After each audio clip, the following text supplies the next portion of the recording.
We got some good news, some bad news, and some real news about home builder sentiment on Today in Mortgages. Hey, what's up, Dream Makers? I am here again with Rich Jefferson on the show where we're discussing what's real, what's hype, and what you should be paying attention to in the world of real estate and mortgage news in today's market environment. So today we have an article from Fox Business. It says home builder sentiment jumps to highest level since September. So we're going to jump in, but Rich, before we do, how are you doing today? I'm doing great, Michael. Thank you. All right. Well, you were telling me you got some allergies today, so start tearing up in this. I'm going to assume it's about allergies and not home builder sentiment. But we're going to talk, like I said, about some good news, some bad news, and some real news. And our first piece of good news is a quote I have from the article. It says, "The National Association of Home Builders, which measures the pulse of single-family housing market, rose 1 point to 45, the highest reading since September." So, Rich, just on a really basic level, what does this measurement mean for home builders looking forward? Well, the measurement is basically getting a pulse check with builders that say, how do you feel about current sales and your projected sales? And while it's climbing, it's still pretty low. Like below 50 it's not a good place to be. They don't feel confident. We'd like to see that number higher for sure. All right, you're getting ahead of me into the bad news. So it says, despite the increase, the index still points to a slump in the housing sector ahead of the pivotal spring selling season. Any reading above 50 is considered positive. So we're at 45. We're still below that positive level that they want to see. So for reference, at this time, 2 years ago in 2021, that level was at 81%. So the change is positive. But how should our audience be planning for the rest of 2023 in light of, where we're at right now on the sentiment? Builders, they're not really building a lot of homes. They're building, like I said, they're small batches and they turn them. They're trying to limit their exposure to the market with interest rates kind of bouncing all over the place in a high place. So they're bouncing 7 to 6 and all of that puts buyers, their prospective buyers, in a bunch because they don't know. Like other numbers show that close to 70% of all polled homeowners believe that interest rates are still going to rise. So when you get that kind of news out there, sentiments drop and the builders are they're playing it safe. They're not like back in 2007 and 8 when they had all of those homes built.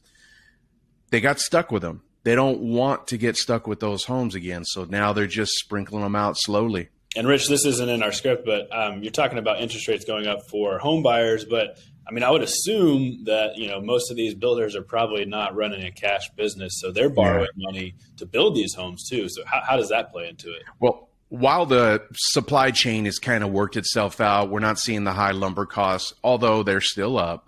We're not seeing them as high as they were in early 2021.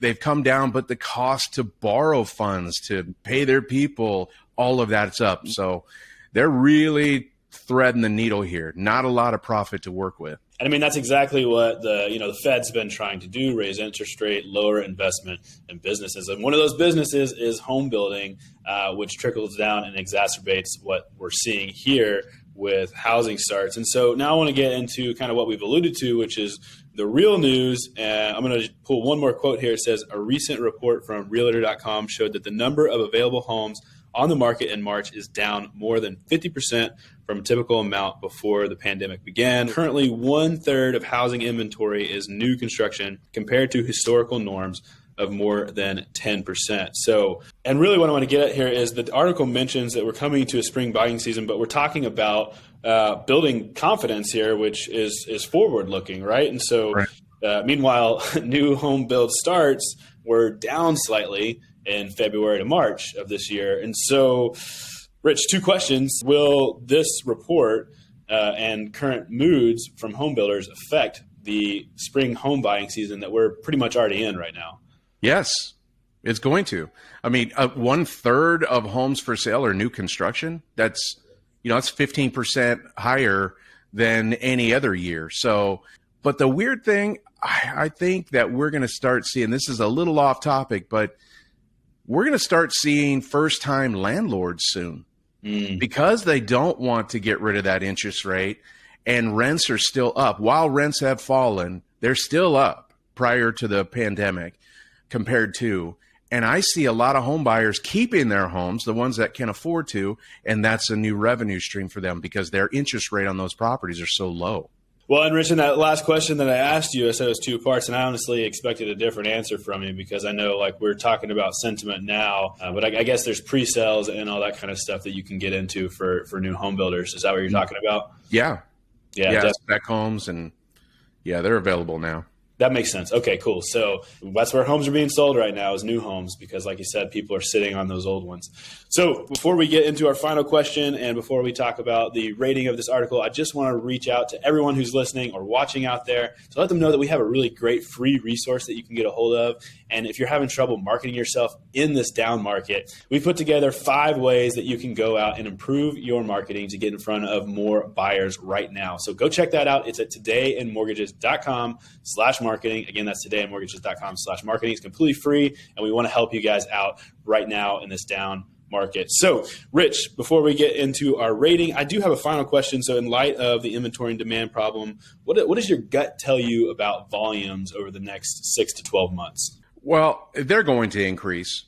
I mean, people are going to get itchy. People know that it's a good time to buy. It's more of a buyer's market right now. In some markets, we're starting to see more competitive, like multi-offers on properties. So it's picking up. I look forward. I'm hopeful and enthusiastic about what the spring buying season brings. But again, we just have to do our jobs educating home buyers, prospective home buyers on what it's like to get out there and get after it right now and try to find a property and what questions, how to negotiate, what to ask for. And then, of course, talk to your trusted loan advisor about what products are available for you at this time, like 2-1 buy downs, 3-1 buy downs, permanent buy downs. There's lots of creative ways to finance the purchase of a property today. Yeah, you talk to a smart loan officer, you're going to get a better deal. And anecdotally on that, Rich, I was talking to one of our branches here in Houston. They said pretty much every deal that they're getting right now has multiple offers on the home. So there's a lot of demand, and the way that they're able to win that is we have a 10-day close here at Network Funding that a lot of people can qualify for that really separates that offer from the rest of them. And we're winning deals like that, and every deal counts right now. All right, Rich, so we're going to rate the article real quickly, 0 to 5. How do you rate this article? I give it a 4. Give it a 4. All right. I give it a 4. Lots of facts, lots of good stuff, but sentiment is subjective. Sure. Like I had a conversation with a large builder in Houston just last week, and he said, man, things are good. Profits are up. Yeah. We're building smartly. If I could say it, that doesn't sound right, but they're just being very strategic about how and when they build. And, they're excited. Yeah, well, the necessity is the mother of invention. So thank you so much, everyone out there, for watching, listening, however you're consuming this. If you like what we're talking about, tell someone in the industry about this. We're trying to get some good news out in front of people. And so we would love to have you share us with a friend. Rich, thanks for your time today. Thanks to everyone out there for listening and watching. And we'll see you next time on Today in Mortgages.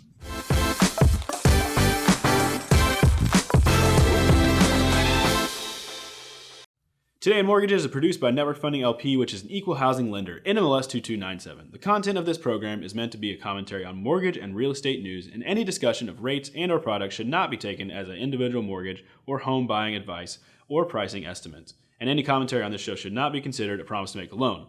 All applicants for a loan must qualify, and you should consult a professional regarding your individual loan scenarios for your financial situation. Visit our website at nflp.com/licenses for all state licensing and other legal information.